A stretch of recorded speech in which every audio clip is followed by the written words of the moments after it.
హిందూ సాంప్రదాయాల్లో ఏ మంచి పని ప్రారంభించాలన్నా ముందుగా తిథి చూస్తారు. ఏకాదశి తిథి ఉంటే చాలు పనిని ప్రారంభించేస్తారు.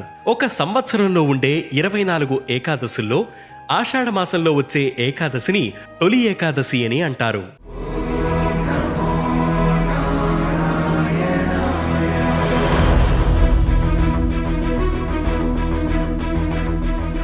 హిందువులు ఇదే తొలి పండుగగా పరిగణిస్తారు. పురాణాల ప్రకారం ఆషాఢ మాసంలో పౌర్ణమి ముందు వచ్చే ఏకాదశి రోజు శ్రీ మహావిష్ణువు యోగ నిద్రలోకి వెళ్తాడు. స్వామి నిద్రకు ఉపకరించే రోజు కాబట్టి దీనిని శయన ఏకాదశి అని కూడా అంటారు. తొలి ఏకాదశి రోజు యోగ నిద్రలోకి వెళ్లే స్వామివారు మళ్లీ 4 నెలల తర్వాత అంటే కార్తీక శుద్ధ ఏకాదశి రోజు మేల్కొంటారు. ఈ 4 నెలల్ని చాతుర్మాసాలుగా వ్యవహరిస్తారు.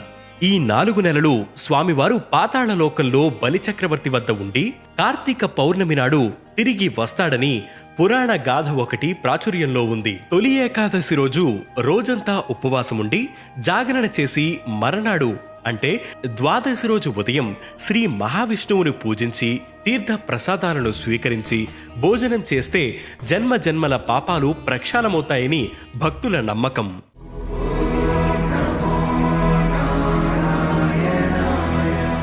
కృతయుగంలో మురాసురుడనే రాక్షసుడు బ్రహ్మవరంతో దేవతలను ఋషులను హింసించాడని మరో కథ ప్రాచుర్యంలో ఉంది. శ్రీ మహావిష్ణువు ఆ రాక్షసుడితో 1000 ఏండ్లు పోరాడి అలసిపోయి ఓ గుహలో విశ్రాంతి తీసుకుంటుండగా శ్రీవారి శరీరం నుంచి ఓ యోగమాయ ఆవిర్భవించి ఆ రాక్షసుణ్ణి అంతం చేసిందట. శ్రీ మహావిష్ణువు ఆ యోగమాయను ఏకాదశి తిథిగా అనుగ్రహించాడని చెబుతారు.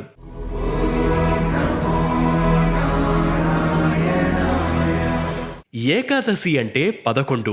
5 జ్ఞానేంద్రియాలు, 5 కర్మేంద్రియాలు, మనస్సు అన్నీ కలిపితే 11.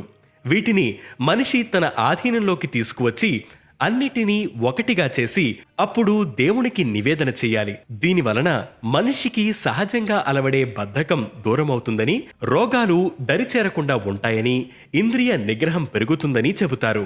ఈ 4 నెలల కాలాన్ని అత్యంత పవిత్రంగా పరిగణించి చాతుర్మాస దీక్షలు చేస్తారు. ప్రస్తుతం మఠాధిపతులు, సన్యాసం తీసుకున్నవారు మాత్రమే ఈ వ్రతాలని ఆచరిస్తున్నారు.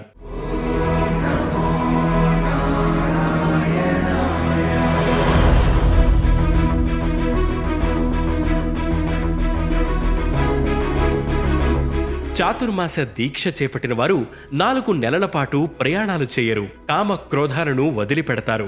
ఆహారం విషయంలో కొన్ని నియమాలను పాటిస్తారు. ఈ నెలలోనే ప్రకృతిలో, పర్యావరణంలో మార్పులు వస్తాయి. శరీరానికి జడత్వం వచ్చి అనేక రోగాలు చుట్టుముడతాయి. ఉపవాసం వల్ల జీర్ణకోశం పరిశుద్ధమై శరీరం నూతనోత్తేజాన్ని సంతరించుకుంటుంది. ఇంద్రియ నిగ్రహాన్ని కల్పిస్తుంది.